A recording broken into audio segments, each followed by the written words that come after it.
Protein, it may just be the magic macronutrient. I know I used to say that it's not back in the day, but I think I was wrong. So check this out. Let's say you eat a breakfast that is somewhat high in sugar, yogurt and fruit. Well, you're probably going to see a spike in blood sugar, and over time that may cause, with other factors, insulin insensitivity or insulin resistance. Well, check this out. You're better off eating protein and then eating that meal than you are just reducing the sugar in that meal. That's how powerful protein is. Eat it before high sugar meals and you blunt the response, even more so than if you cut the sugar out of that meal. So what does that mean? Well, protein's pretty incredible. So seek it out if you want better insulin sensitivity. And of course, we've already told you it helps build more muscle, speeds up recovery, and it improves satiety, meaning it makes you feel fuller longer. So protein. Search for it. It's probably going to help you with most of your goals. Protein first, kids. There you go. I think it's after school special or something. Isn't that wild? Breakfast, if you have a high sugar breakfast or meal, if you eat protein before, it's better than if you just lower the sugar. Well, I think that crazy, right? Breakfast in general is a really tough one for most people to get high protein. It's just most of it's centered around carbohydrates. Your traditional cereals, toast, bagels, donuts. Waffles, pancakes. Doesn't it seem like it oatmeal. Was like dinner's dessert they just recycled for breakfast? What? It's all like cakes and he's right. You know what I mean? He's like, right, bro. It's weird. You're literally having cake for breakfast, but now it's pancake. I know this is okay. This is like a battle at my house right now because we let Max have pancakes a lot, and I'm like, honey, I know that like with their protein pancakes, gluten free, like we make a better version. Yeah, a better version. But I do explain to her, I was like, you do know this is just like cake, right? I mean, it's rebranded. Right? That we're giving our son cake for breakfast. They didn't even try that hard. It's cake is the name. It still said cake. Yeah, it still says cake. Cupcakes. I mean, it literally is. It's what it is. Yeah. Flour, egg, and sugar. I mean, it's the same thing. You know, it's funny. So the whole processed food revolution, when it started, the meals that got hit the hardest was breakfast, because breakfast is the meal that people tend to have the least amount of time. Right? Wake up. Oh, got to get to work. Kids get ready. You don't want to spend time cooking anything. Yeah. So that was one of the first meals to become almost fully processed, for a while. Because it used to be breakfast, you got up and mom it was and dad a big cooked ordeal. Yeah. It was like you really looked forward to this huge display of food. No, cereal. Boom. That was one of the first things that hit the market as processed food. Yeah. And cereal is almost always sugar or carbohydrate based, almost always. Well, now we have companies like Magic Spoon though, right? Which is totally flipping it on its head. Well, yeah. How many grams of sugar in total in that? There's hardly anything. Barely anything. No. Yeah, it's like 2 grams. Doug, what is the cereal market look like dollar wise? Just curious. Let me find out. Yeah, I'm just curious of like how big of it. I know it was. I don't know if it's. And I'd be curious this. One, what is it dollar wise per year? And then also, is it on the rise or decline? Any guesses? The cereal market? Yeah. Do you think cereal, since we were kids, do you think it is? It has to have taken a hit, don't you think? I feel like it has too. Because of competition from other. I don't know. Breakfast. My thought is when you were a kid, I just felt like it was talked about more. It was praised more. You think of the a lot more commercials that were super famous. Like when I think of like childhood commercials, I can think of like so many cereal commercials in comparison. What about like today? It doesn't seem that. What about the most epic ones that were just? I mean, looking back, was just a lie. Wheaties. Wheaties, Cheerios, but Wheaties was like great for your heart. Like it's like the whole. Well, yeah, they highlight like Olympic athletes, and like it was like a sort of an accomplishment, right, to get on the box of a Wheaties box. That was a big deal. Yeah, it was like a trophy. How much, Doug? So the global breakfast cereal market size was valued at $36.5 billion in 2021 and expected to grow at a compound annual growth rate of 3.7%. Yeah, but that's global. Okay. I wonder if the U.S. is different though, because this just could be that the that's just from 20. That's the projection. Oh, well, that's U.S. No, that says U.S. So go back, Doug. So look back to in your time and our time. Oh no, what does that say? Okay, so that's Andrew on the screen now. Oh, it's Andrew. Yeah. Yeah, this is just adding to what Doug was saying. So U.S. $36.5 billion in 2021 is expected to grow at a compound annual growth rate of 3.7%. From 2022 to 2030. And then this graph basically shows the U.S. Now, is that purely because We're of the just in amount a of people? bubble, I guess. The amount of people? Is that why? Because is it a percentage or is it actually like a total? Because dollar amount is what it's based off of. Go back to like 80s to now. Can you do that? I'm going to comment that they're projecting it to be 107 billion by 2030. Wow. Yeah, so I'll find out what the Here's 1980s why. How think wrong it's- were we? No, here's why I think it's growing. Yeah. Actually, when you think about it, Okay, let me hear. more and more people eat cereal for other meals. More and more. That kind of started in our generation. Remember, like before our generation, like you ate cereal in the morning, and then everybody's like, "What Like do you as mean?" a snack or like a late night thing. Well, I mean, I almost never ate breakfast. I always ate cereal you know that's how throughout the day. I can count Yeah. on one hand how many times I've had Magic Spoon for breakfast. It's always for dinner. It's out or after dinner. It is. No, it's a like a sweet. dessert. It's a sweet treat for Yeah. me. It's a great like it is. It's completely eliminated my. Well, I shouldn't say completely. It has replaced You for the sprinkle it most on your part. ice cream? No, I was gonna say for the most part it's replaced. By the way, I've heard some people have actually using Magic Spoon in like milkshakes and protein shakes and blending it. How? Oh, it's because you blend it, Blend it. turn it into a powder. Yeah. Interesting. And actually bumps the protein intake up, and it gives this like kind of the crunch and flavor. Brilliant. I haven't tried it, but I've heard. You know what I would make listeners is do it. Like a flurry or something. you know what I would make is Magic Spoon crispy treats. I wonder Yeah. what that would No, be. I've seen those. We've had That'd be we've had really good. listeners make those too. You have? Uh-huh. Yeah. I thought Katrina made them one time too. By the way, for people wondering why high protein, like legit high protein cereal was never really attempted before, it's because protein is expensive and protein usually doesn't taste good. Yeah. That's it. Those are the two Kind of reasons. chalky. Yeah, you don't want a high protein cereal because it didn't taste good and it was expensive. Magic Spoon it doesn't taste like a high protein cereal. It tastes like the stuff you ate when you were a kid. No, it's absolutely A amazing. wizard. Almost conjured no sugar. You know what the worst cereal of all time was? Grape nuts. Do you remember that? It was nuts. horrible. It was rocks. Disgusting. I disagree. Oh, you're That a was grape one of nut- my favorites. No way. Did you put Seriously. sugar all over it? ball you Absolutely. are. You had to Oh, well, dump there you sugar go. on Oh it. yeah, Come you on, gotta dog. drown it with sugar. Well, I love the crunch. That doesn't count. I don't know. Remember those shredded wheat? It was like literally I felt like a horse. I love shredded Eating wheat. hay, So just I love like- shredded Yeah, wheat. but did you eat shredded wheat With sugar. frosted? Yeah, frosted. Come on, you and Doug need to come on. It doesn't count. He's talking about the I'm talking about plain brick. Remember the big ass brick?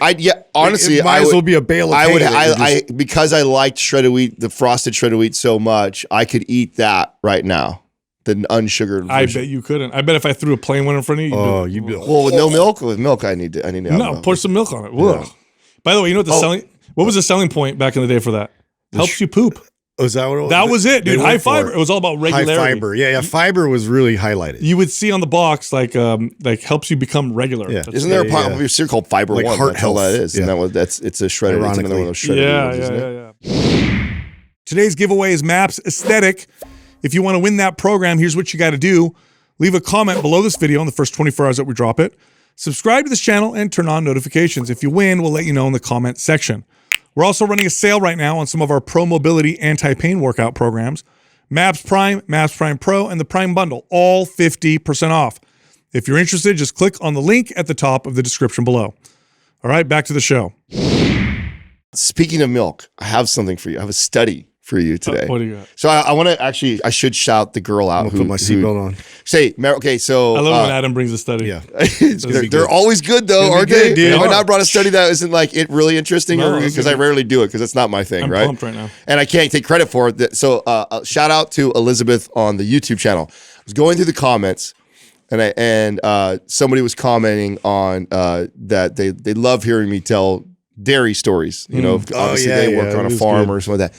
So she said something that I had to go back and fact check, and absolutely she was right. There are studies to support this and back this up, that cows that you call by name or have names produce significantly more milk Then cows that don't have than names. cows that don't have names. And there's studies to support that. There's a lot, actually. I actually looked it up, and there's they pick tons up on of studies. that? Yeah. No, I know what it is. What's that? What's your... It's just the attention, right? Yeah, I think if it has a name, you're talking to it more. Yeah, so referring to that's more. what it. Not that I it has a mean, name. the articles and the stuff that are touting the study are you could call referring- it. You could call it. It's fuckface. treating the It would it's work treating too. the animal treating the animal well. Yeah. Yeah. So that I'm sure there's a correlation there. If so, obviously, if you have a name for the cow, you talk to the cow with a name, so that you probably love it, take care of it, so that someone who doesn't even have a name for it shocks it, kicks it, doesn't treat it well. I'm sure there's some correlation there for sure. Do you know that? So just a little shout out to the motherland for my parents. In Italy, because they have such a strong food culture, the way that they treat their animals is so important. The way that they treat their pigs and feed their pigs and cows and how they feed their cows, because they believe quite strongly that the way you treat the animal really strongly determines the flavor of the meat or the milk or the cheese that it produces. Well, isn't this where like Wagyu and veal and all that stuff comes from? Is the raising of the animals in these like Wagyu? What do they feed them, like olives and not beer? olives? That sounds more Italian to me. Okay, so, I think it's beer, some beer, and maybe beer grains. Okay, there is massage. Yeah, they massage them, right? I think they do play music. Yeah. And they may have names like I think there's something Taro. to it, man. You imagine the one cow. Imagine the one cow in the group that's like, guys, they're taking care of us because they're going to kill us. Like, shut up, conspiracy theorists. They love us. Look at what they're giving us. Like, no, you don't understand, bro. Yeah. John left yesterday and didn't come back. Well, he went to the other place. No. They ate him. Yeah. You conspiracy. Shut up. Don't listen to that guy. So, I mean, you got to think that, stress affects hormone levels in us, animals. So, that has to, and you have an animal that you're in eating their meat, or they produce milk. You would think a hormone profile is going to have an effect on the byproduct that animal, right? So, absolutely keeping them in a less stressed environment. Not only would produce more as far as milk and things like that, but also probably make a higher quality. You know, the whole treating animals like terribly really was a byproduct of mass production, commercial, ridiculous farms. Yeah, because it's actually tradition for hunters, and this is almost all hunters you'll find treat animals with tons of respect, to the point where it's more common to thank the animal after you kill it, to respect it. To pray over it or whatever. So this is my positive outlook on this lab grown meat and this direction that we're going, is that that's going to become so cheap that it's going to outcompete the mass farms, and then the only thing that will stick around are these more niche, small farms that are, grass fed, no antibiotic. Like, they can just roam, and there'll be people there'll be a percentage of people that are willing to pay a very high premium, of course, I agree, to get real meat that's raised that way, and then everybody else who doesn't give a shit, that just wants the cheapest they possibly can, they'll go to the artificially made. So that's my positive outlook, and which would be great for farming and eco and all that stuff. I mean, I don't know, because I hope that's the case. I don't know if it would be a big enough market, because people don't realize that, like, especially grazing animals play an important role in the environment, in capturing carbon and fertilizing. So I don't think it's gonna be a big enough market to replace that, honestly. And you know what's funny? Here's something. Now, I don't know if this is a good or bad thing, because you could argue both sides, but lab-grown meat becomes popular, and the market for actual cows and pigs and chickens becomes much smaller. I think there'll be a niche market, like you said, but I don't think it'll be a big market. That's going to mean there's going to be way less cows, chickens, and pigs on Earth. Way less. Because cows exist in numbers because we breed them and we take care of them. Same thing with chickens and pigs. So I don't know if that's a good or bad thing. I guess you could argue both sides. You could easily argue both sides. Yeah, because there's less of them, but they're treated And I actually think that it'll be small in comparison to the other side, but not in. I think, like, look at organic. Organic was not a thing 20 years ago, really, or a little over that now, how long it's been.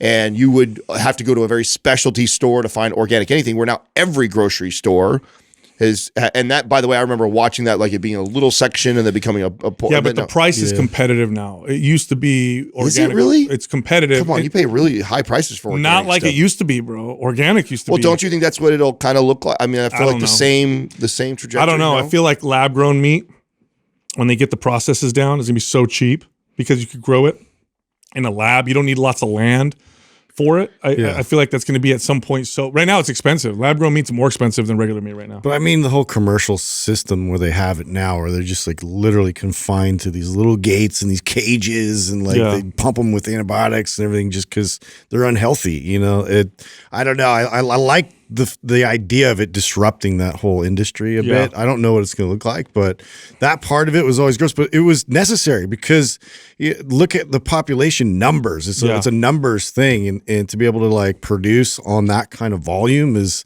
insane. Yeah, I know. That's a uncomfortable truth. Is that okay? Well, if we were right now just dramatically drop the hammer and say none of these farms can exist in this way anymore, the cost of food would go up so high. Huge. And the people who have money, they could afford it, but those that were most vulnerable would have a big problem with that. So like who, and then the argument's like, who do you care more about? People who need to afford to be able to eat, or these animals, right? Which one? Now, people in keto would say they're the same. So. Speaking of meat, did you see the news on Arby's? Did you see the person that was found in the freezer? Wait, what? Yeah, they found a dead body. Dead body found in the walk-in freezer at Arby's. That's like Goonies. Yeah, and I think that as of now, because as of the recording of this, the person is unidentified still. Pull it up, Doug. I just saw it this morning. Ugh. Isn't that wild? I wonder if that's like a mafia hit or something. Sounds like it. Yeah, right? Isn't that like an old school mafia? Well, it's Louisiana where it's at. Okay. Because they used to discard, I've seen movies of them discarding bodies with like the pig troughs and chop them up. Oh yeah, who was that famous hitman? Who was that famous hitman that they did? Paint houses? No. They made movies about him. I think they called him the Iceman. And what he would do is he would kill somebody, freeze the body, wait 6 months, so let it fully defrost. So it threw off the time so they couldn't piece it together. He'd dump it and they couldn't connect it to the crime because it looked like the body had just died. And then he eventually got caught because he didn't let it defrost all the way.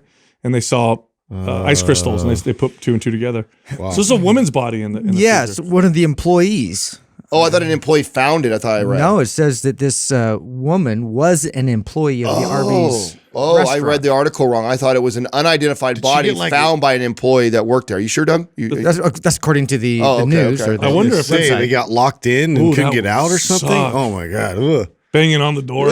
Nobody can hear you. Yeah, bro. Oh my god, that would be horrific. Yeah, that'd be a terrible way. It may have been an accident. That's what it says. It may have been an accident. Yeah. That's horrible, okay, so if you got locked in a freezer like that, how long for it to probably kill you like that? Well, I know the more you move, the more likely you are to not freeze, right? Yeah, if you were smart, you'd be in there doing push-ups like nonstop. Yeah, just trying to generate heat. Wow, dude, that would suck. That's horrible.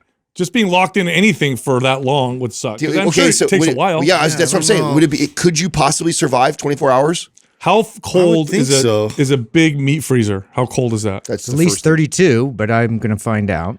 It's got to be, it's got to be below. How cold is a walk-in freezer? I mean, it seems unlikely because it does seem unlikely. You walk the next day, somebody's gonna. That's what I'm saying. Can you last 24 hours? That's why I said that. If you could last 24 hours in there, yeah, I think it's highly unlikely, dude. I think it's probably a hit. It's 35 to 38 degrees. Oh, that's a walk-in refrigerator. Well, no, that's a walk-in freezer to 0 to -10. Oh, -10. Never mind, bro. Yeah, that was a walk-in refrigerator. And that's Fahrenheit, so that's like well below freezing. Oh yeah, bro. You're dead. So how long could you survive in that? So look up how long could someone survive at negative 0 degrees Fahrenheit? Or yeah. I don't know if you can. Depending on how they're dressed, of course. Right. Do you know that drunk people are more likely to freeze to death than sober people? So that makes total sense because they don't perceive and feel the. They're numb. Right. Yeah. Okay. Yeah. They're not getting the feedback. Or they pass out. Yeah. And they're dead.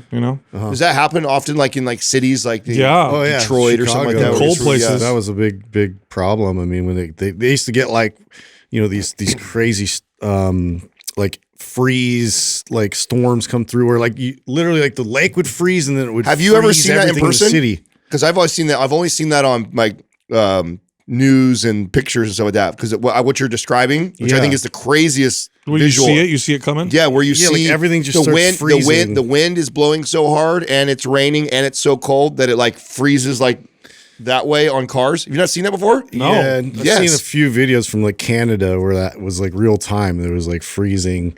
Like you said, it was like moving like slowly. You actually see it. You've never seen that before? I've seen the after effect, but not during. Oh, that's what I'm saying. I'm saying I've only seen like pictures of that. I was asking Justin because he's lived out there before. If you ever like woke up and like saw a morning like that, like that had to be so crazy. I mean, yeah, there's been icicles and like on everything. Yeah, like sideways icicles. Like it has like sideways icicles on the cars and stuff. It looks crazy. Looks wild. I hate cold weather. Hate it. So I don't have any definitive answers on -10. Depends on how you're dressed, etc. But only 5 to 10 minutes in freezing temperatures with a wind chill factor. So in that case, wind chill. But still, I mean, that's so fast that even if this, because what I was trying to figure out was like, okay, could this person logically have figured a way out to survive at least 24 hours till the next shift came in? Think about it though. You're up in like freezing weather. It's snowing outside or whatever, and you only have a t-shirt on. Yeah. How long do you think you're going to last? Not long. Not long. Not long. What's the coldest coldest temperature you've ever experienced? I've been in minus 6 or 9. Okay. Yeah, Colorado. But I've told this before on the podcast that I've been in 30-degree weather or so in San Francisco, and that feels colder.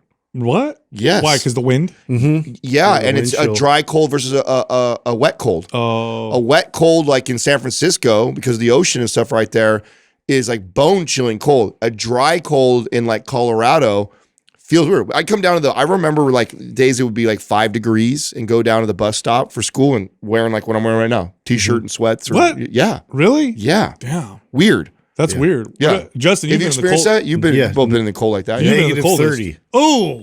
Yeah. Wow. It punches you right in the face. Like, wow. It feels like, and you have to have down everything. Like you have to have that like feathered coat, like pants, the whole thing. Otherwise, it just literally exposes you like you're like out there like butt naked. Like you might as well be, because it's just like it's hard to breathe. You're just like I remember getting like just really angry because it's like you just have to tense up, and like, you know, I didn't know any Wim Hof like maneuvers back then, so I'm just like bearing it as much as I could walking to class. But they have underground. So in some of the campuses on other colleges, they have underground passageways so you could get like to and fro, because sometimes it gets that bad. It's because of that wind chill. Yeah, that wind chill right off the lake is just the wind would make that. Ooh. Hell no, it's brutal. The coldest I've ever experienced, I think, is like 30 degrees. I've never been anything colder. But I bet you've been to, like I'm telling you right now, I've been to a lot of cold places, and I think that being like I've been in Alaska, been in really cold Colorado, what else has been really cold for me?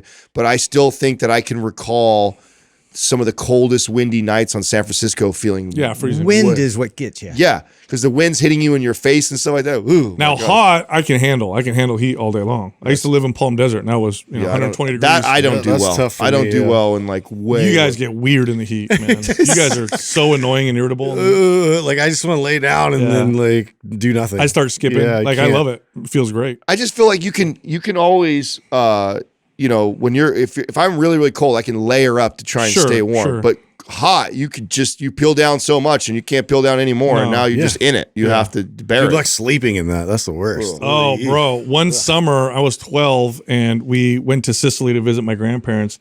This is before they had air conditioning. And the house in Sicily, it's a small town, it's actually a big city, but it's like a concrete like cube. And we had no AC. And it's humid. No. So humid. It's like you're walking through water. That's how humid it was, and hot. And this is at night. So I'd sleep in my underwear in bed, and just a pool of sweat would be around me. Oh yeah, God. I know. Did you guys see what Mr. Beast did the other day? No. Okay. I've always wanted to do this. I still want to do this, and I would do it. The question would be, would you guys all do this? You putting us on the spot in the air? No, he bought a whole neighborhood for his like family and friends. Oh, really? Yeah, like I forget what town. I forget what town he's Hell from. yeah, I would do that. Right? Like he just literally like bought. I would love to buy a neighborhood. Yeah, like a whole neighborhood. He bought all the houses up in it. Imagine for, how awesome some that of would his be. staff, family, and friends all to live there. Imagine how awesome that would be. I would totally do that. You do whatever you want. I mean, and you build you build your community, say, with all your family and friends who you already. Only problem is everybody would know your business. You know what I mean? Everybody would know everything. Possibly. I mean, I'm friends with my neighbors. He doesn't know half my business. It's just because he might. Like if I live next, thank you. It was like if I live next door, you'd be like, hey, did you guys know that he? Did you guys know that he still lives in his $320,000 house. Really? In North Carolina. Really? I heard him say that. Yeah. Interesting. Isn't that wild? I think he's just, he's probably just trying to ground himself, because he's had so much insane success that it's just like he's trying to hold on to a piece of that. I think It's his interesting. old self. I mean, I don't know. I'm fascinated by him because he does a lot of really cool stuff, right? As far as like his philanthropy work and everything like that. And he got criticized for that. How stupid is that? oh, I What? know. Yeah, it's the people were on him for what was my he doing? He was like giving people this basic surgery to restore And eyesight. they were trying to get on with that because he was going to go viral to do that. Was such a I saw that was such I know, bullshit. so stupid. It's so dumb. He makes money that way and he helps people. So how's he going to make money and continue to help people? You got to do that. Yeah, I always find it interesting when we criticize people that are doing things like that are helping other people. I know. Like just I know. Yeah. What would you guys put in our neighborhood? Let's say we built our neighborhood. What would be different about it? There'd be a gym, of course. Yeah. There'd be a there central would be neighborhood gym. there would be a community gym. One of the houses like a we- sick. Yeah, we would literally gut like a want house it near or a a lake, piece of And a theater. yes. There would be a movie theater and a gym for sure. Yeah. 100%. Yeah. I think that would be it. Everything else would be Maybe like a whatever. slip and slide to go from house to house. Tell me that would be kind of cool if we built if the neighborhood With was water on or a- Wesson oil. Everybody would have like those little Everybody scooters, needs a so you- fireman golf pole to courts. get up and down from the second floor. Yeah. You know, now here's what would be tough in that situation if you We did, have crazy water gun fights all the time. if you Yeah. did something like Prank that. each Is other. everybody probably has an aunt, uncle, mother-in-law, or someone that you wouldn't want in your neighborhood. So how do you like? I would blame it on you guys. Oh, I'm not. Yeah. easily. Yeah. I'd be like, I'm not hey, inviting them. I know we bought this neighborhood and everybody in the family's coming, but Adam and Justin just they don't want you guys here. So I lost the vote. Sorry. I really wanted you here, Yeah. but it's on them. Because that would probably be the hard conversation. You'd have right? to do that. Yeah. Oh, yeah. There's got to be some. Did you see that guy that won the lottery and he showed up to get his winnings wearing a scream mask because he didn't want none of his family and friends to know? Really? Yeah, dude. Smart. Yeah. Well, there's stats on that of like how much the family ends up getting and stuff like that. Like how I many think people- some states require you to show your identity Yeah. unless there's like a way you could do it where you hire a lawyer. So did they make it too so they didn't have to report the name? Yeah. Yeah. Yeah. So they can keep that. Well, imagine Anonymous? Like there's people that come out of the woodwork. If it was course. publicized, you won $100 million. You'd have people come back. Hey, No, that's Justin, the move. Yeah. What's going on? All You know what it right. reminds me of? Let me ask you guys this. A random person from high school you haven't talked to in years sends you a message. Oh, God. What's happening? He's MLM. Hey. Every time. MLM, bro. Let me tell you about this Oh my God, business so annoying. opportunity. How you been, man? Haven't talked to you in How a while. you investing? I'm doing good. Have you heard of acai berries? Yeah. Or some shit Oh like that. my God. By the way, there's several states that allow you to be anonymous when it comes to lottery winnings. Yeah. Oh, it's a state by state thing? Yes, it Yeah. is. California requires full disclosure. Of course they do. Of course they do. Yeah. Dude, sucks What? already. Why? Like, it's so What are we stupid, good dude. for, actually? Huh? What are we good for? Other than our weather and Just like the environment. Yeah, the actual like land itself. I mean, They try and destroy it. I mean, even our now. innovation has been amazing. We're the home of tech. I mean, now it's spreading all over the world, but Yeah, but he was like talking about government, I think. Oh, I mean, yeah. That's, Yeah, in we're just general, too. terrible. okay. Yeah. But no, that was a You're good right. point, though. I mean, Silicon Valley is become like obviously it will be talked about and taught about in schools.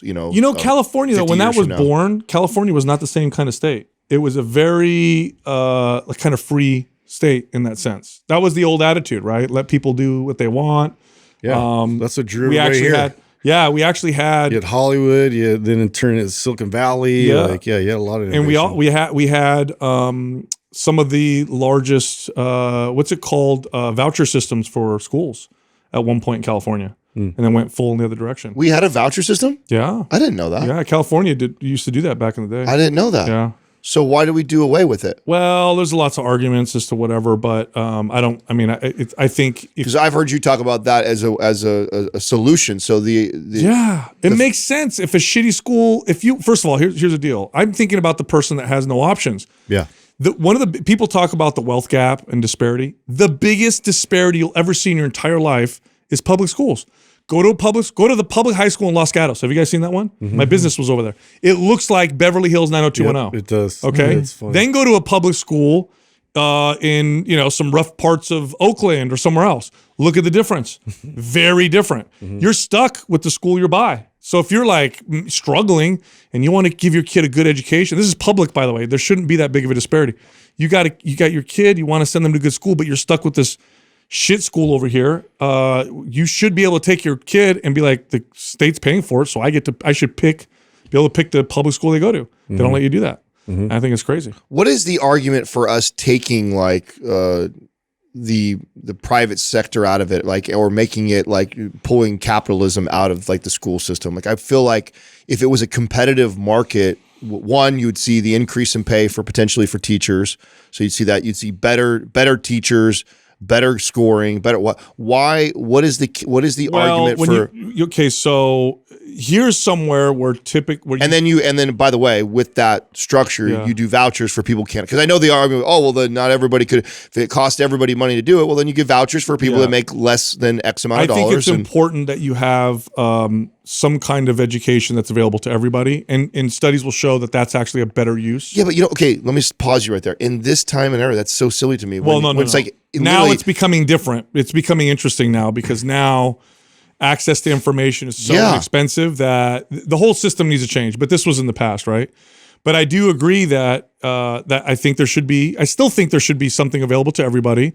But I do think there should be some market forces. I think if you're a parent and you don't like a school, you should be able to take your kid and give that money to another school. And if that school gets too full, well, great. Guess what they're going to do? They're going to duplicate that system. And schools that do really well are rewarded financially for the success of that. And then teachers get paid more, and so then it becomes competitive that you want. Which also too would be great for rivalry with like sports and things. I just think that like that would create great competitive, healthy competition amongst districts and schools. I think so. And teachers should get paid better for better performance, getting more students, having parents want to bring, and teachers who do crappy should get less money and maybe get fired. It's hard to fire a teacher once they get tenure. They just kind of shuffle them around. Yeah. You know?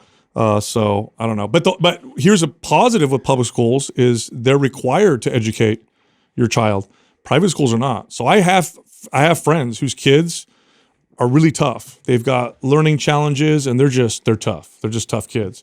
And they get kicked out. Private school kicks them out. This one kicks them out. Now the whole diocese of this area, sorry, your kid can't keep coming to our schools. But public schools are required to try to educate them, required to try to help them. So that's a positive, I think. Because if you're one of those parents, you're like, well, fuck my kid. I know my kid's little shit, but what are we going to do? You know? Type of deal. So yeah, I don't know if I don't know how much of a positive I think that is. I mean, if your kid is so fucked up that he gets kicked out of every fucking private school, bro, some of the stuff is sometimes it's not something that you can handle. There's mental issues and disabilities and challenges that can be really hard. Like the person I'm talking about, that's really that's a lot of what it is. It's not like but public schools are required to educate them. So I think that that's good if you're that person. You're going to need that. Otherwise, you're stuck. And then what if you have to work? Now you like, where's your kid going to go? Type of deal. Tough situation. I don't have all the answers. Yeah. And speaking of kids, I have all the answers. I do. No. Speaking of kids, bro, this is so funny. So I keep talking about this course that I'm taking with Jessica on EMDR. No, not that. Not lasers and MDMA either. No, a course for children, right? To learn, how to work with kids and stuff. God, is this why you're never here? Is you got so much other stuff you're doing? You got all this stuff you got going on, bro. I just got 4 kids, bro. That's all I got 9 kids, man. Kids. So this course talks about how when your kid doesn't want to do anything, your toddler, ask them why, rather than trying to force them. Oh. I talked about this with Adam. Yeah, I talked about this on a show. That episode hasn't come out yet. But it's so crazy. You know what it reminds me of? It reminds me of this. Do you remember when you learned in sales, when you learned that sometimes people throw shit out and it's not really an objection? Mm-hmm. So trying to counter it just creates all these roadblocks to potentially getting the person to work with the trainer. Yeah, like I remember I've talked about this many times, giving someone a tour of the gym. It's prime time, it's January, it's packed, and the person's like, oh my God, this gym is so packed. And then my instinct is to like counter it. Well, actually, it's not as busy during the summer. It's not always like this. Yeah, there's plenty of equipment available. And instead, one of my mentors says, why are you countering that? It's not even an objection. Just agree with them. And I did. And the person's like, it's so packed. I'm like, I know, right? And then that was it. It was done. Yeah. This reminds me of that. So, I was going to go outside with Aurelius. I'm like, Aurelius, it's cold outside. Put your jacket on. I don't want to wear my jacket. And I'm like, I remember the course. Now, normally I'd be like, put your jacket on. Otherwise, we're not going to go outside. But instead I said, well, why don't you want to put your jacket on? I don't like the way it feels. You want to try a different jacket? Okay, let me put it on. Yeah. Like so stupid. It was like the dumbest thing. Yeah. Just to ask them what's going on. In that same vein, I feel the same thing too about, as a parent, learning to be stoic in those moments when they emotionally react over stuff. Part of what feeds into that and what causes that behavior to continue to happen is our reaction many times. Yes. So if they, start to throw a fit or get all emotional about something like that, and you can stay stoic in a moment like that, at one point they realize, oh, it's not getting a reaction at a dad, and I'm not getting anywhere with it, and they just stop. By the way, it's like you staying just so calm in that moment. Yes. You just less of them happen because you're like them. No, that is so true. However, it can be so. Oh, it's hard. Oh, it's very hard. So, is there something that your kid says? Because I can do that really well with my kids, unless they're doing something to one of their siblings. Like we were in the car the other day, and Aurelius and Dolly are in the back, and I'm pretty good with this. Like Aurelius will do something, try and get a reaction, and I'm chill. But he was in the back, and he would scream real loud to get his baby sister to cry, to get a reaction. Oh, God. Because he's making her cry, I felt the rage build inside of me. And I was like, and I found myself turning around doing like a dad thing, like, you better, and Jessica's looking at me like, don't react. And of course, what does he do? He does it more because he gets that reaction out of dad. Oh, boy. Do you guys have anything like that where there's... Well, I don't have a second sibling for him to be doing that with, so that I don't have that situation. Is there something that'll make it's harder for you? I don't. I'm trying to think of a situation where Max has really got me like that. I can't think of a situation where he is acted out like that. We've been lucky when, we had a small moment in time. I remember sharing this on the podcast where he didn't understand when we go grocery shopping that the people had to take the stuff to scan it. You scan it. And so he was getting very like territorial, like, no, it's mine, and I remember that moment when then there was just, like I said again though, like that's like my thought was just like even though I'm in a public place and my son's acting out a little bit right now, I can't overreact on it. I just stayed calm and kept repeating myself like, she has to scan it, we'll get it back. She has to scan it, and just repeat it and just staying that way. And it was a very small phase that was short-lived. Now what I can't help but think is, if I were to be a bit more reactive in those situations, would it have been a phase that carried on probably that much longer, and would I have that battle? So probably. My 2-year-old is because I don't like authority. Jessica is even worse than I am, and he just got all of that. Yeah. And I'll tell you guys, this is funny. He had a runny nose, and I'm like, we got to wipe your nose because it's coming down or whatever. I got to wipe your nose. No, I got to wipe your no. So finally, we're out in public. So I finally just grab him and I just wipe his nose. You know what he does? He blows snot out and he looks at me. I'm like, you little, and I wipe it again. He does it again. And he just keeps doing it over and over as I keep wiping his nose. Oh my God. And I'm like, this kid is You just killing reminded me of something that I haven't shared yet that is so funny that we deal with, right? So this goes all the way back to actually teaching Max when he was first, we were first teaching him how to blow his nose, like to get him to get the snot out when we clean him or what that. And so Katrina taught him to do that, like showing him and stuff. So now when he has like a runny nose or something like that, we'll be like in the living room, Katrina's in the kitchen doing something, I'm playing and stuff like that. And then all of a sudden he'll start going, and then he'll just keep doing it until you go get the tissue. So, and many times there's not something anywhere around. And I mean, he won't stop. He'll just keep going until the shit's like running down his face. And you hear it because he's aggressively doing it. And it's like, he was taught to do that when he's got to blow his nose. He just didn't realize the paper got to be He doesn't wait for you to grab the paper. He just starts doing it as soon as that starts to come on. So that's been a funny thing that we have to try and in my house now, strategically, because of this, there's like boxes of tissue like in every corner in every room. So because he'll just start doing that, and it's like you got to race over there. Yeah, I think like the biggest battle, for the most part, it's been how you react to like whenever it has these like, and he's very much like buck the system kind of kid and doesn't like school, doesn't like to do the tedious kind of like work that he feels like this is just like, I'm just doing busy work, Dad. Like I'm not learning anything. And then he's already on that level. I'm like, oh no, like you're learning this too early. He knows exactly what is just like nonsense, and when he's actually learning something, he comes back, gets excited, like teaches us like what he's learned, but then all this other stuff, he fights us like really hard. But like for him, it's like moving him from when he's really like chill, comfortable, and like loves what he's doing and he's into it. Yeah. And then we have to like go somewhere, especially if it's like, it doesn't even matter what it is. I'll be honest. Like if we just like have to transport him from this state to another, it's like an eruption, dude. And so I've had to learn how to like really like You got to set it up. set it up, like paint the vision, like give them time. Like I have to do it a lot earlier than That's I the did key. previous. That's the key that because I remember that kind of hurdle of like if he's into a game or doing something and then we got to go somewhere, that it's really important that Katrina does the time countdown leading up to it, so there's not this. He hates the time count. Oh, yeah. And he's like, Dad, that stresses me out. Oh, he tells you that? He tells me that. Oh, that's So funny. you don't count, Dad. Don't count. And I'm just like, Dr. Becky calls these deeply feeling kids. So Yeah. they're kids that He's just that kid. feel a lot, and Yeah. that's one of the characteristics is changing environments abruptly is like it'll set them off. yeah. It's, So we do with Aurelius. I just say, hey buddy, there's 5. I'm gonna put how much time do you want on the timer? And he'll pick it, and then I'll put it over there, and then I'll let him know as it's counting down. And then this is what you do. She says before the timer goes off, because that still set them off. Right, let 'em you know. connect with them with what they're doing. So when there's 2 minutes left, I'll sit down with him if he's watching a TV, and I'll talk with, oh, look what McQueen is doing. Oh, he's winning the race, whatever. And then it goes Ding, off. goes, oh, it's our time. But you don't say anything. Yeah. No, I don't say anything. I don't go, oh, your timer went off. I just stay quiet and I let him do it himself. In fact, it's the point now where he tells me, shh, don't talk.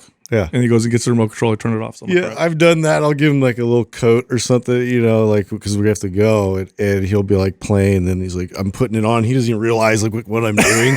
I'm like putting the shoes like next to him, like sliding them on. He's like, oh, and then like I just slowly manipulate him out. You know what I think that really helps in parenting is and I think of this that from what I've learned in leadership is having the attitude of everything is my fault. Yeah, of Right. course. And so when I have a challenge And with that him, sets you up to know, okay, well, what can I do? that's right. Yeah. So anytime I have a challenge with Max, no matter what it is, if it doesn't go perfectly or smooth, instead of me ever reacting to his bad behavior, what he's not doing what I want, I take it on as a challenge. Okay, how do I figure this out? Like, how can I be better about this situation to get the desired outcome that I want? Versus having this attitude as a parent where I'm just like, I'm frustrated, I'm mad, or it's just like, He always does it. Yeah, He I'm the boss always- because I'm the parent. So you listen to me. Instead, it's like, okay, I've got to figure this. I got to figure this 9 out. out of 10 times you figure it out. You get a better will. I reaction. really do think if you have that attitude, and it doesn't mean that I get it right away. Sometimes it takes like, oh, that didn't work. Next time I'll try this. Or, apply different concepts and constantly, be open to new ways of like addressing the same problems. I feel like that's your job as a parent. Yeah. That's ultimately your job is to figure out how to connect with this kid and help them feel connected. And that's going to be different from kid to kid. Yeah. Anyway, you guys are pretty good with anatomy. Okay. You guys are trainers for a while. I want Doug, pull up this picture. Tell me what you guys think this is. Just guess that body part. You guys see that? that somebody has swallowed something and Wait. they have a Is that a stomach. It's inside.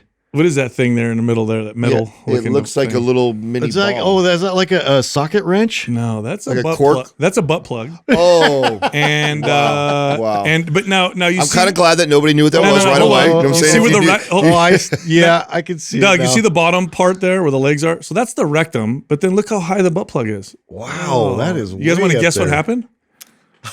I mean, I'll give you a hint. I don't It's know a- if I I'll should- give you a hint. Intestine, obviously. I'll give you a hint. It's a metal butt plug. And they went to get a MRI? procedure. Yeah. Oh my oh, it's god! folded up. It fucking, because you know how strong the magnet in MRI is? I didn't So know. they're like just walking around, just doing their errands with a butt plug. I have no idea. An MRI is that strong. Bro, if you have a necklace on your neck Yeah. and it'll Oh, pull it yeah. off, it'll Yeah. break the necklace, so it'll rip through your neck. You know how powerful? I did not know that. Oh, bro. I mean, I know that they make can't take it off. I know you have to take all that stuff off before you go in and do it. And If you everything like that. stick a piece, like a metal on a MRI while it's on, you ain't gonna pull it off. It's so powerful. Wow. Yes. Wow. Yes. Did you know that, Doug? I did not know that. Yeah, I didn't know that. How far does that So- extend? That magnetic field. I don't know, but if you're in it, Yeah. you're getting hit. That's how it works, right? It, Yeah. it uses magnets to change the spin of your atoms or something. So like what that. if somebody has? Can you not do an MRI if you have like screws and plates and stuff like that? In I like, believe so. I believe you can't. okay. Yeah, I think you have to tell them. That's true because if you have like a metal plate or Yeah, something, yeah. Plate in your head. And when if it's that powerful, it almost feels like it would be like kind of pulling you. or rip right through your skin. Rip Well, through that's crazy. It Yeah. ain't that powerful. Oh, Doug, Google how powerful is an MRI's magnet. If it did this, it has to be that powerful. Yeah. Oh man. So I'm. The question I have is, why would somebody feel like I needed to put this thing in before they went for their Nobody MRI? knows. Yeah, I mean, that's what I want to know. That's the real question. Yeah, but- that's I know. Oh, I slipped and lost up fell there on it for a in the while, grocery store, right? Is that's usually? But I mean, now what? you can't do that because it's not a carrier. Now they always tell you guys have had MRIs. They always say make sure you have no metal on you or anything. Do you think the person was like, "That's not gonna be a big deal," or they were embarrassed? I better not tell them about this metal butt plug I have in there. Or they forgot. Oh, oops! I forgot to take that out. They forgot. How long they had that in there? I don't know. I mean, we just talked about being drunk. You don't feel any freeze with that. Maybe it was a really drunken, real wild fun, night. wild Yes. night. You know what I'm saying? And like, Oh no, I forgot. and maybe I had that's why this they're going to the appointment, MRI. this They're like, appointment. just something doesn't feel right in this stomach anus area, and I got to figure this out. And so you go in to go get an MRI. No, that's severe internal damage, bro. That's like a missile. I mean, I think you have to go to surgery and get that removed, right? That's the only Probably. way to do that. Holy cow! What does it say there, Doug, for MRI? Well, not it good. says it's 3,000 times stronger than permanent magnets on your refrigerator. That's kind of a not a very accurate. How about It's hard this? to get perspective pretty of strong. that? How about this? Can you put this? Is it dangerous to have metal on you when you get an MRI? And then let's see what it says. But that's crazy, right? Yeah, I didn't know that. I didn't realize that it was that strong of a. You know that magnet. we still kind of don't know how MRIs work. It's a little bit of a mystery. Do you know that? What they built them, obviously, but what? So I mean, it's like electromagnet. I'm not going to go into like talking about it. Let's be honest. I don't even want to try. What do you, okay, so what do you mean put by that? science We don't behind understand how it works. Obviously, we do. We're like Justin's point. Well, no, we know what it produces, but I think what we think it does is it takes your atoms and it makes them all point in one direction because of the. I'm Magnet. probably getting it all wrong, by the way. I know, Someone that's listening right the now is thing. like, I'm like- "This guy's an idiot." Talk about bicep curls, Right. But it does that. I And hate when people do that to us. Yeah, by I the way. know. Stay in your lane. Like I'm not allowed. We're not allowed to talk about anything else with that. Yeah, Yeah. We're just bullshitting. But yeah, does it say anything there, Doug? About Armchair engineers. over Well, yeah. So you should not have any metal, even metal crowns in your mouth. Wow. The vibration can dislodge, bend, and break the dental restoration. Just from the magnets. So, holy shit! And loose metal objects can injure you, as that person. So how do found people out. like that go and do those things? I don't know. Can you? I mean, I would think if you have a metal plate in your head or you got fillings in your teeth, then you would be a bad candidate for an MRI. Yeah. Yeah, I think there's certain kinds of metals too that are more responsive to it than others. So anything with like they call it ferromagnetic materials, iron, cobalt, manganese, nickel. So like ultrasound or like a CT scan or something like that would be sort of the other alternative. I guess. Yeah, I'm I trying to guess. read how an MRI works. What were you going to ask me about a logo? You were going to. Oh ask me yeah, about did you see our new logo on the podcast logo? Did you see what we put on it? Oh yeah, I did see that. You see that? No. Yeah, You didn't see it? 100% human. You guys did that? No. No, you Yeah. didn't. I told Doug to add it. Did you really? I did. I and No way. On the 100% human made. 100%. People have been screen capturing that. And No getting a way. kick out of Everybody, it. listen. This is going to be a thing. I'm going to tell you right now. I don't. Hey, I'm not arguing with you. as AI starts to make content and do stuff, you're going to have to choose between real human organic content and machine content. Yeah, I mean, that's, We will remain organic. honestly, that's why I'm like getting so into like Oh my live god, music. you did put 100% human made. That's right. Yeah. That is right. Isn't that So cool? I wanted you to do organic humans because that's what it says on. That's what in Star Wars. That's what they call them organics. So the humans are organics. I like how he's looking at Justin right now, trying to pull him on Yeah, board. no, I know. Justin's- Mandalorian. Yeah. yeah. In Mandalorian, that's what they did in that episode. Did you ever watch that? Did you ever get to that episode? I'm on. No, I'm getting there though. Did you watch Silo yet?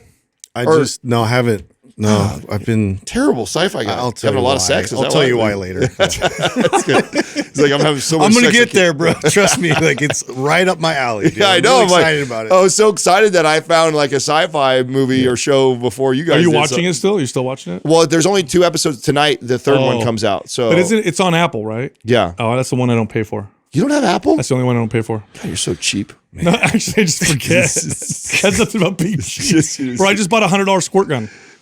Yo, you just bought that? You I bought did. He was so excited. He like showed us this. There was new this gun. water gun on. Yeah. I got hit by an ad. I never buy things on Facebook ads, but this was pretty awesome, dude. It was a machine gun. It does It look is cool. that sick. shoots water. It does look We were cool. talking about that, like what kids have like available for them now. Like they're so much more powerful. Like, dude, we had, like you said, water weenies. Water or, weenie like, was like the ultimate those water gun. crappy plastic water were guns crap. that would just. Were you in here when I started having the conversation? I think you left after you said that because we were making comments about you know, when you get older, right? And you get to a place in your life where you obviously can buy a $100 stupid water gun just because Stuff you wanted when you were a kid. Yes. So do you ever play this game with yourself, like when you have like a stupid desire like that, and it's just like, okay, let's be honest, it's a waste. I'm probably going to play with it for one day and then never play with it again.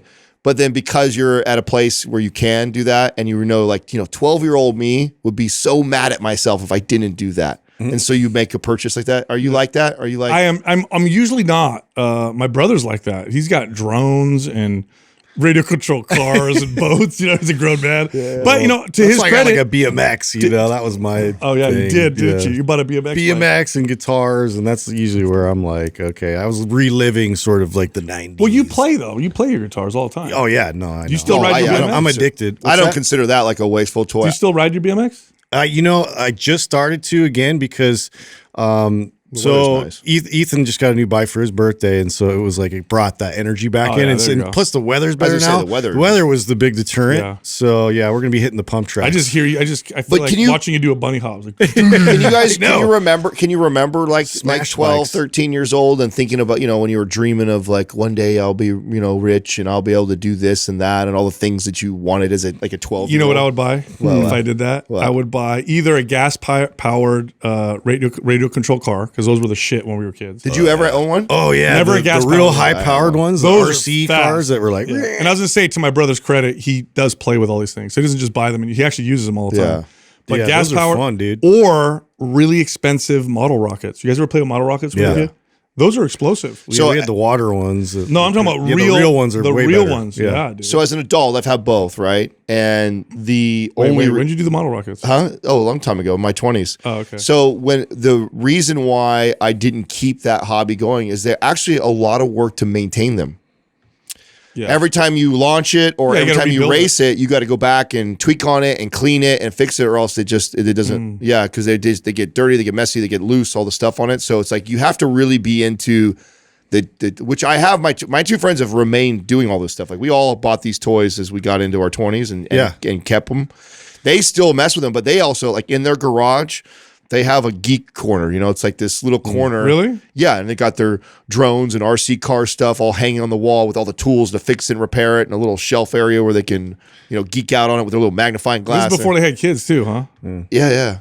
I feel like that's weird. Like you go to a grown man's house and he's got that. It's like, ooh. Well, that's the okay. You So know what I mean, but if you got kids, I it's get not. it. Like, That's what I was asking you guys. That's the 12-year-old who finally got money and can afford to go spend $1,000 on an RC car. If I think of when I was 12 and like what I would have wanted, it was probably like Star Wars action figures, like the entire thing, and like all, like I would have been all like buying everything and been like.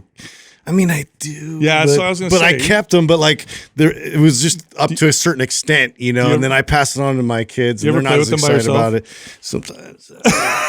You imagine? I mean, Doug, what about you? You can be a bit of a cheap ass. I mean, you don't always splurge on yourself. So would 13-year-old Doug be disappointed in? Doug bought a radio flyer wagon. Yeah, it was pretty cool, actually. No, would 13-year-old Doug be happy with you? Now? Yes. I think so. Oh, okay. Because when I want something, I will typically go buy it, Okay. even if I feel like it's kind of not really, practical. Yeah. I go buy things if I really like them. Yeah. So okay. Remember his espresso machine? What machine? Your espresso machine. Yeah, your freaking bajillion It's dollars. a car. Yeah. It's the most engineered. Who was it? Was it Jimmy Butler? Do you have a samurai sword? Who was carrying the same one? I don't have a samurai sword, but I'm going to Japan and I'm going to look at them. Yes. A real one, Doug. A real one. Like really forged. Well, so I don't know if I'm going to try to get an antique one, or I may have, purchase one that's made. But they're at least $10,000 just for a 10 grand Oh, at least for a real one. Yeah. So if you get a master sword maker in Japan to make you a sword, it's going to be a minimum $10,000. Wow. Yeah. And they got to hold their value then. Oh, they do. Wow. Yeah. I would love to That'd hold be cool. one. I would love to just hold one just to see. I want to cut melons. I want to do the $10,000 bodyguard thing. What's that? Where you throw like a sash up in the air and then you just let it fall on it. And it slipped. Oh, yeah. Don't you remember that scene? I do remember that. Yeah. Yeah, I remember that scene going like, damn, that's crazy. That's how sharp. Yeah, those things are very Remember the sharp. music video. Now, the average Japanese person can't own one, Really? or like a real one. Yeah, because they're sharp and they were confiscated after I think World War II.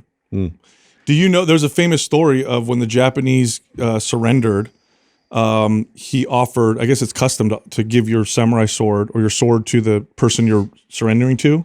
And I don't remember who was the general at the time, the American general or MacArthur, person. maybe? I don't know if it was MacArthur or the Navy. I don't remember, but they let him keep it as a sign of respect. Like, you can keep that. Kind of cool, right? Mm-hmm. Yeah, that's cool. Would 12-year-old be happy with you? With me? Yeah. Oh, yeah, dude. He would. Oh, yeah. Yeah. Why? No, I'm just curious. I mean, I know how I just everybody said that. I don't know if it's really. Yeah. I mean, I think about that stuff. I really do. I think about like there's times when I'm like on the fence or something like that, and I think, okay, like logically, I know I'm processing this. Actually, no. 12-year-old would love me. I get as many supplements as I want. Yeah. I work out. I kind of look like I work out when I was 12. I wish I did. So there you go. Yeah. Okay. I got a cool podcast. Yeah. Yeah. You were not thinking about that at 12. You were not thinking about having a cool podcast. You're probably thinking about you want to be talking a lot somewhere and be famous. You talk? So. And you make money talking? Yeah. That's really cool. That part for sure. Anyway, so you were going to mention Element. You were going to say something about. Oh, I've just been I mean, it was you who always used to talk about doing 2 a day. Yeah. So that helped. I mean, I haven't had any issues since I started doing that. So okay, I mean, it's the cramping or whatever you were getting. Yeah, I can't figure out if that's what it was. It's some sort of a strain that I get in my quad. It used to be when I was underhydrated, not drinking enough water. I know I've been drinking enough water, but what I thought it might have been because I started to kick the diet up, where I stopped eating out at all. So my sodium intake probably dramatically reduced, and then I thought, I wonder if that has something to do with it, and so. I've now I'll drink like a packet while I'm here, and then I'll add another one when I'm actually working. So I got a message from I sent some Element to my aunt and because she was getting like muscle weakness and this and that. She used to be a dietitian. And I said, you might want to increase your sodium. And I said, it's kind of outdated information on sodium, and you probably need more. I sent her some studies. So she started using Element. She loves it, noticed a big difference in energy and strength and all that stuff. But she also said this, and I forgot that this was a thing that would happen to my clients. Because the water tastes good, because Element tastes good, right? No sugar, but it does taste good. She drinks more also. She also drinks more water. Do you guys have clients like that where if they added something to the water, they were, because you're always trying to get your clients to drink more water. Yeah. That was a tip. Flavor, yeah. I forgot about that. Yeah. That was actually one of my hacks to getting people to drink water would be to add something to the water that tastes good. Was it? It used to be like Crystal Light packs. Yes. Yeah, that's what it was. I had quite a few clients like that wouldn't drink water unless it like tasted something, and you had to really sell it to them, and that was an easier way. But if I had Element or Element T back in the day, way better, better option. All right. Shout out today. I wanted to do a little bit different. So one of the most common things. And by the way, we're not paid by this company or anything like that, so I just want a disclaimer before I go here. That we've been asked since the beginning of this podcast is ready meals that are ready, right? Whatever you call those. Oh, you got to mention these people. And people have been sending this to us since the beginning. Like everybody wants us to do it, and we've just kind of, it's not our thing. They're all gross usually. Yeah, no, they're all gross. It's just like not an area that we've really cared too much. When we got linked up with Don Saladino, we all hit it off, and he talked about this, and we're kind of like, he's like, let me just send you guys some. There's no deal. We don't have anything going on. And boy, I've been so impressed with them. I love the way it tastes. I love the macro profiles on them. They're customized to me. They're all customized to us individually. They've been sending them to us. The company's called Daily Dose.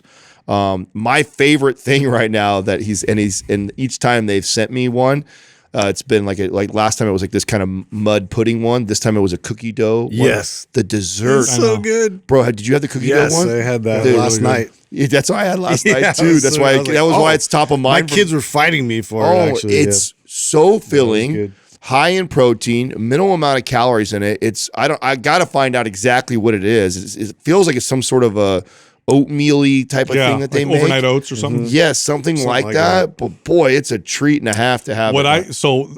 I'm difficult with these ready-made meals because I avoid gluten and dairy, and that usually makes it suck for me. They sent me a bunch of meals, all of them gluten and dairy free. Now here's the kicker.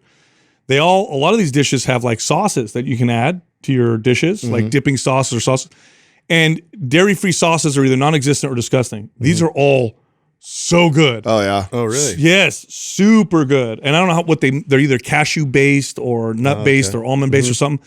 but they taste like a dairy dipping sauce. You know what else was bomb that I did not think I would like? So salmon's my least favorite fish, and I'm not a fan of like having. Did you get the salmon cake one? Yes. Did you use the sauce? I didn't even need the sauce. Oh God, you Yeah, should have done the Courtney ate sauce. that one. It was so good. Oh really? Yes. Yeah. Did you have the salmon cake? I did. no. Salmon cakes were And the sauce was great. Wasn't cold, it? just straight cold too. I just straight out of the refrigerator, Yeah. ate it on the way to the game, and it was good. Yeah, and listen, this is 100% full disclosure. We are not working with them. Yeah, no, we're not paying. We don't ever shout.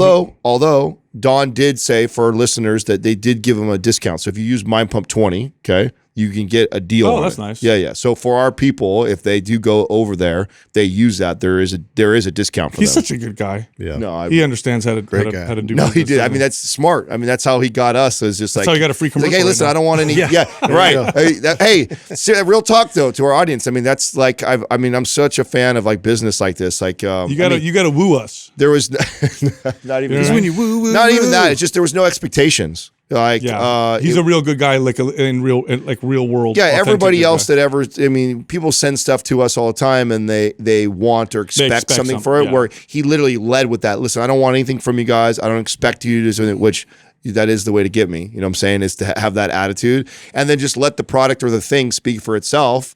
If I really like it, I'm gonna share it. right? We got closed. Yeah, for sure. Good job, Don.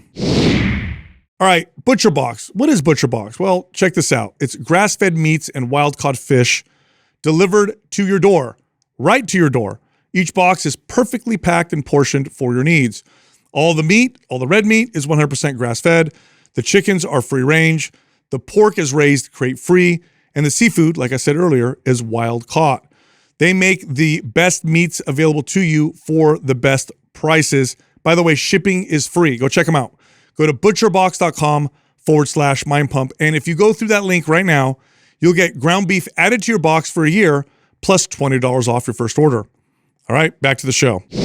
First question is from Fulvio Castle. What can I do to feel my chest more than my front delts during incline benches? Oh, yeah. So good question. So mechanically, there's something you could do. And then mentally, there's something you do. So mechanically, if you think of the action of the chest, and what it does is it pulls the upper arm, the humerus, across the body, right? It's called horizontal adduction.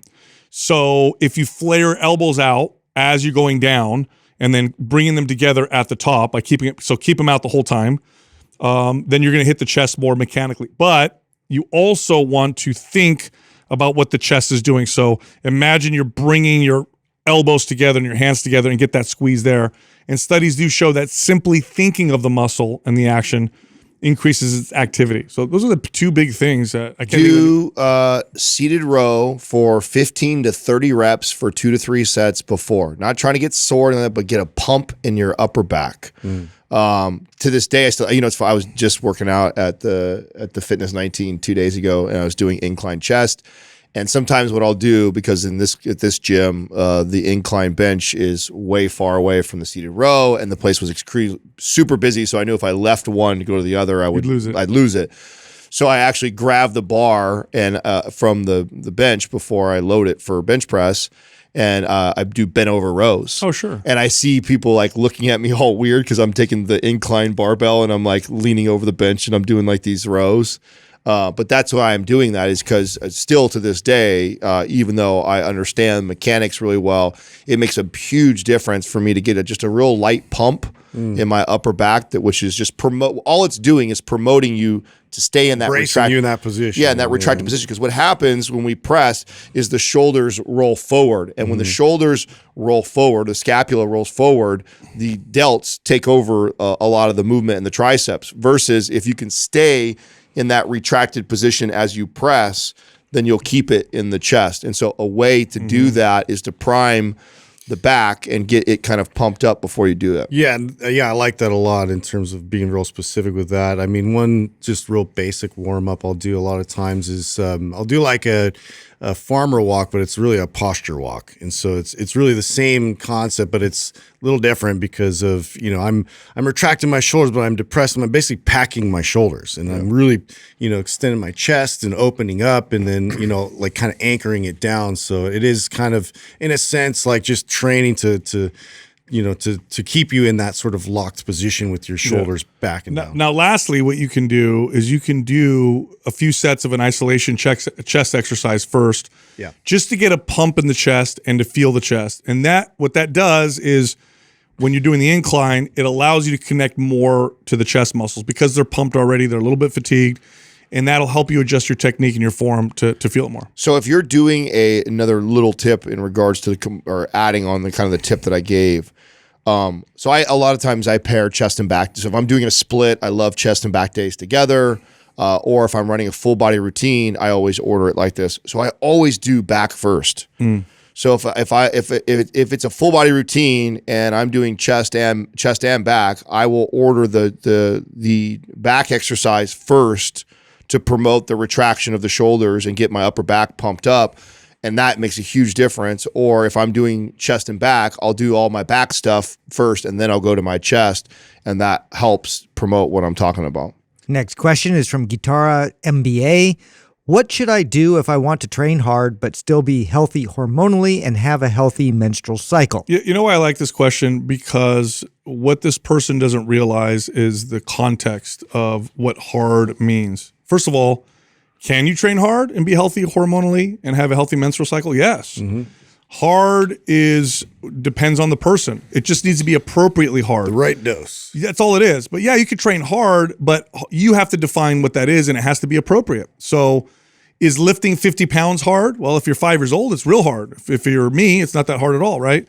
So your workouts can be challenging, but they must be appropriately challenging. So then that begs the question, well, how do I know if it's the appropriate intensity and volume and all that stuff? Well, a couple things. One, you should feel more invigorated at the end of your workout than you did before. So you should not feel like you survived your workout at the end. You should feel like, oh, I feel great. I have more energy.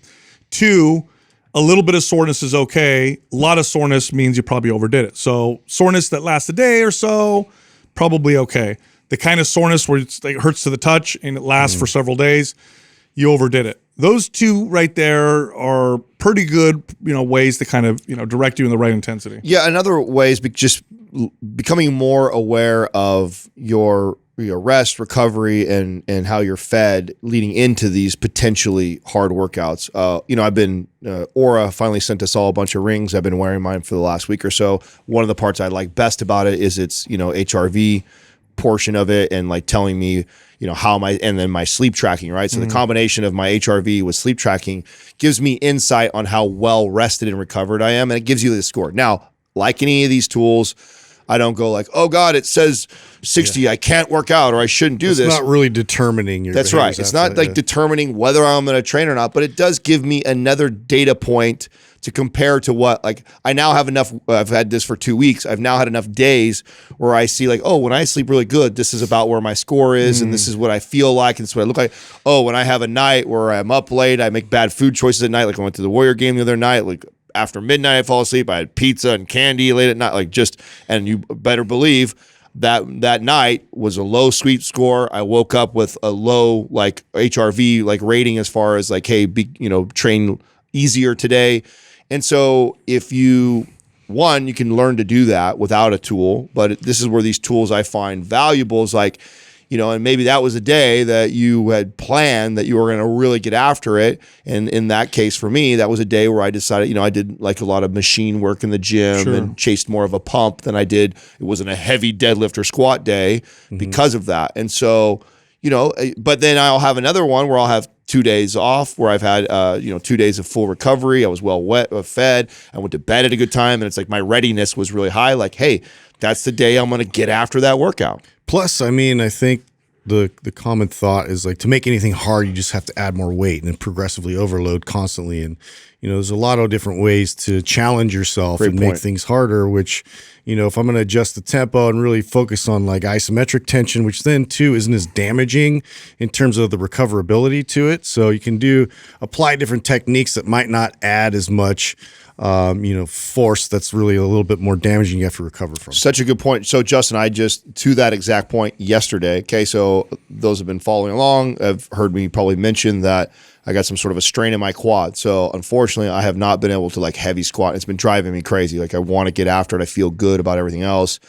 But because of that, I haven't been able to do that. So, yesterday I did body weight squats BFR, and sweating, got a great pump from it, everything like that. But that level of challenge and intensity for my body, like I could totally It was appropriate. was appropriate, but a great way to find a way to make something hard without necessarily just loading all the time on the bar, which is how we think many times. The last leg workout, same concept, except for I didn't do BFR. I did single leg deadlift and toe touch stuff, which for a guy who doesn't always do body weight stuff or stability stuff, again, was sweating and it was really challenging. My legs were actually sore from doing just that. So yeah, there's plenty of ways to increase intensity, make a workout hard without always like hammering the weights and going super heavy all the time. Next question is from Stabler Brian. What are the best lifts when introducing your younger kids to lifting? My 8 and 7-year-olds have begun to work out with me in the garage. I've started with weighted step-ups, dumbbell rows, dumbbell chest and shoulder presses, but wasn't sure if there was more appropriate exercises to start with. Body weight stuff. Yeah, generally speaking, if the child can perform the exercise with good control and stability and mobility, then it's appropriate. It's appropriate. That's how you. It's like, can they do it with good balance, stability? Do they look like they're in control?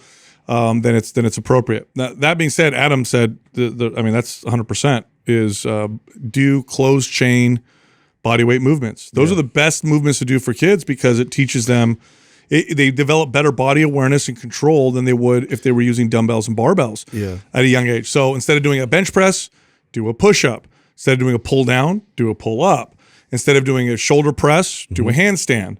Like, body weight exercises are better at younger ages for getting them ready to lift weights later on. Yeah, and to that point, like that's why I really love a suspension trainer as like a first kind of introduction, because you can manage somewhat of like the intensity of it and work your way towards more challenging angles with it as well. So just body weight rows with the suspension trainer is a really good one, and chest presses and things, and then you kind of like work your way up towards the pull-ups, towards the dips, towards all those other really valuable moves. But I really like to do that in terms of getting them aware of controlling their body and being able to maintain these positions. I love a suspension trainer for a kid because of those reasons right there. And you can make a push-up more difficult on it. You can progress like a body weight squat to a single leg pistol squat with a suspension trainer supported. You can go from beginner to advanced with the yeah, you can really challenge them and make it fun. I love doing challenging things like kids, like stability stuff, like balancing on the leg and toe touch, and don't get hung up on the things that we do as adults a lot of times of like, oh, you need to have, this week needs to be 12 reps and this week needs to be, it's like, have fun with it, make a game out of it, where how many in a row can you get without losing your balance, and doing things like that I think would benefit them before I just move them straight into doing dumbbell pressing and curling with weights and barbell stuff. Not that that's wrong, it's just that would better serve them to lay a better foundation for barbell dumbbell stuff in the future. Next question is from L Cole 10. What should you do in anabolic if your hip flexors are hurting while doing sit-ups? When you watch someone do a sit-up or a crunch, it's for the average person, they have a tough time differentiating between hip flexion and lumbar flexion. Okay, so if you look at somebody standing straight up and they bent at the hips versus bent at the lumbar, it's two different muscle recruitment patterns. Bending at the hips is hip flexors. Bending at the lumbar is the abs. So whenever you're doing an exercise for your abs, think of that. So it's like, and I see people screw this up all the time, especially with leg raises. They'll do leg raises, and really what they're doing are hip flexor raises. It's the rounding of the lower back. That's what the abs are doing. The abs are connected to the bottom of the rib cage and the pelvis. So it brings the rib cage closer to the pelvis. It does not flex you at the hips. That's the hip flexors. And because ab exercises are bending forward, whether you do sit-ups or crunches or reverse sit-ups or leg raises or whatever, it's easy for people to confuse the two.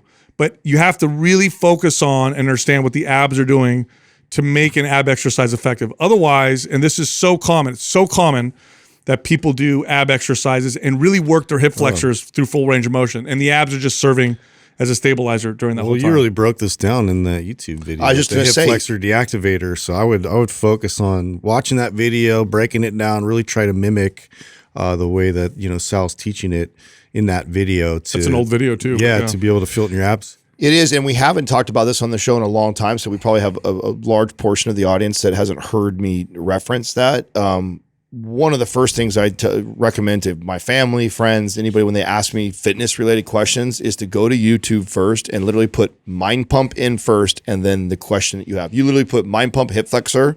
You don't even have to put the full question. Just put Mind Pump Hip Flexor and you'll see a ton of videos that Sal has done in regards to this. And we've tried our best to make sure that most of this stuff has been addressed in there. And so if you don't search like that, you're probably missing something that's perfect for you. Right now, there. for someone watching who's like, I still feel it in my abs, even though I'm doing it, like you guys say, wrong. Well, the abs are stabilizing the spine. So you're going to feel it, but you're not working them through a full range of motion. And if you really want to develop your abs, you got to train them. Like any muscle. You're just stabilizing. Yeah, you want to train them through a full range of motion. Look, if you like Mind Pump, head over to mindpumpfree.com and check out all of our fitness guides. We have free fitness guides that can help you build your body, burn body fat, and just improve your health. You can also find all of us on Instagram. So Justin is at Mind Pump Justin, I'm at Mind Pump DeStefano, and Adam is at Mind Pump Adam. Today, we're going to teach you everything you need to know to build a strong, well-developed chest. When I think of weak points and areas that I struggled with developing for a really long time, chest was up there with the Yeah, it was for me. It was for me for sure. I got more caught up in the weight I could lift versus how I was developing my body. I think it's one of the most challenging muscles to develop for most people because the form and technique.